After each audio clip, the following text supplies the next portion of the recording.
Salut et bienvenue dans cette nouvelle vidéo. Aujourd'hui, je vais vous raconter l'histoire de ma première mission en freelance. Ça a été un carnage, ok?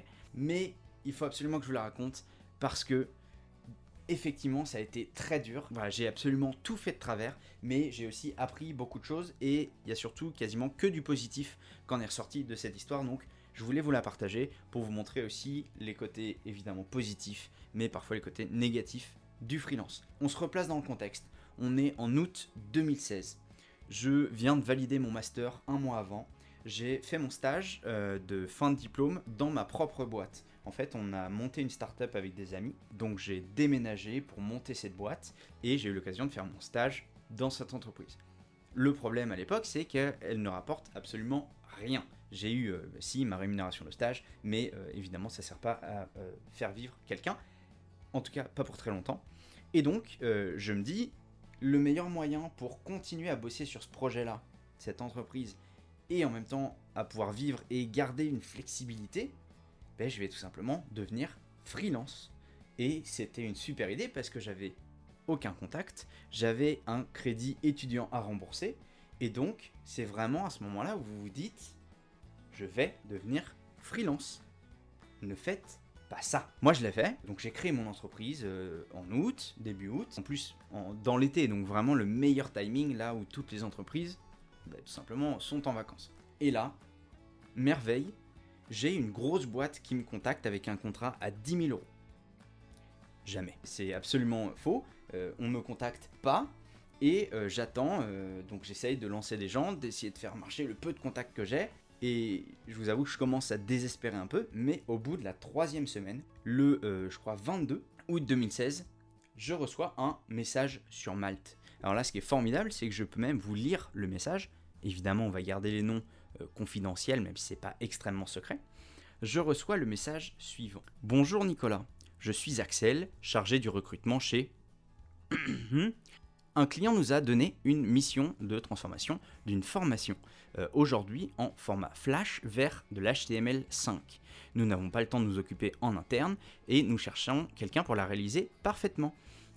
Pour vous identifier, pour vous aider, je vous ai identifié les compétences souhaitées, etc., etc.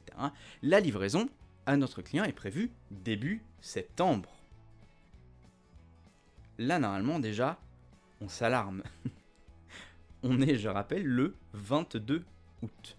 Donc, si je vous résume le truc, c'est une grande banque française qui a une formation et qui veut la transformer de Flash vers HTML5 pour qu'elle soit compatible avec les navigateurs modernes, mais également qu'elle soit responsive sur mobile. Alors responsive, c'est un bien grand mot, mais visible et interactive sur mobile.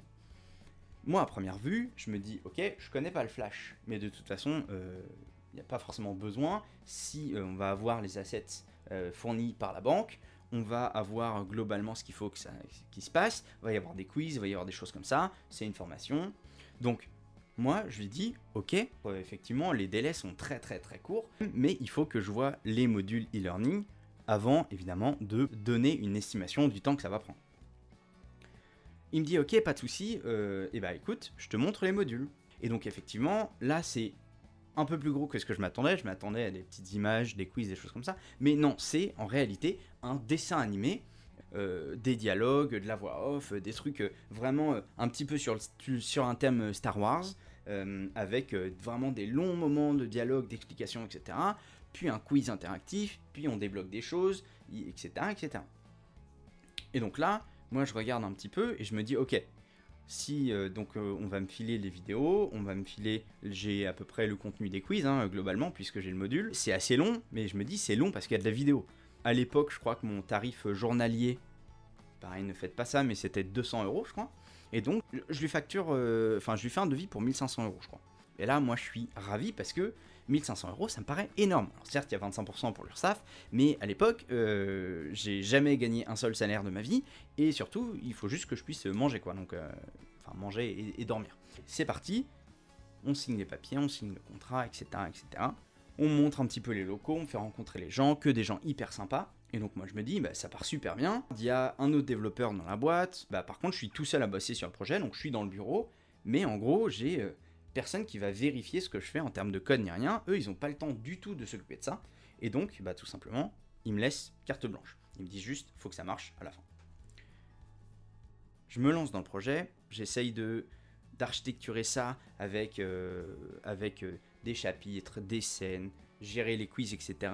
En termes de programmation orientée objet, j'essaye de faire un truc vraiment le plus modulable possible pour que je puisse intégrer les vidéos, les questions, etc. et que ça marche le mieux possible. Sauf que, on m'apporte enfin les ressources du module. Et là, ce qui est beaucoup moins drôle, c'est qu'on ne me donne pas des vidéos. On ne me donne pas des images non plus. On me donne des sous-morceaux de SVG. En fait, ce que j'avais pas compris, et ce pourquoi, en réalité, la formation avait été développée en Flash, c'est que tout est animé en Flash à l'intérieur. Et là, quand je vois que je reçois limite dent par dent les personnages, les yeux, les sourcils, parce qu'ils bougent les sourcils, le bas de la bouche, l'oreille, etc., etc., j'ai une espèce de crise de panique. Parce que là, je me dis, mais en fait, c'est injouable. C'est infaisable, je peux pas recréer les animations. Et quand je regarde, je crois qu'ils ont mis 12 mois de réalisation à temps plein. Parce que j'ai regardé les métadonnées, etc., du projet et tout ça. Et je crois qu'il y avait 12 mois de réalisation du projet. Ils étaient plusieurs, etc., avec des animateurs, des gens comme ça. Enfin bref. Donc évidemment que ce n'est jamais refaisable tel quel, juste parce que j'ai les assets. Donc, grosse crise. Et évidemment, je communique avec mon client. Moi, je lui dis, en fait, ce que vous avez là, c'est absolument pas jouable de le refaire. Et surtout, moi, je me dis, j'ai facturé ça 1500 €, je suis mort. Ça va me prendre, même si on trouve une technique, etc., ça va me prendre, si ça me prend 1 mois et demi, au lieu de 7 jours, je suis déjà royal. Bah, c'est ce qui s'est passé. Ça a réellement pris 1 mois et demi. On a dû reprendre en vidéo, recapturer en vidéo toute la formation et on était obligé de repositionner des éléments par-dessus. Des fois, il y avait des trucs à choix multiples, donc c'était un enfer en termes techniques. La réalisation finale était de 0 à 10, je dirais un bon 3, 4. Allez, on est gentil.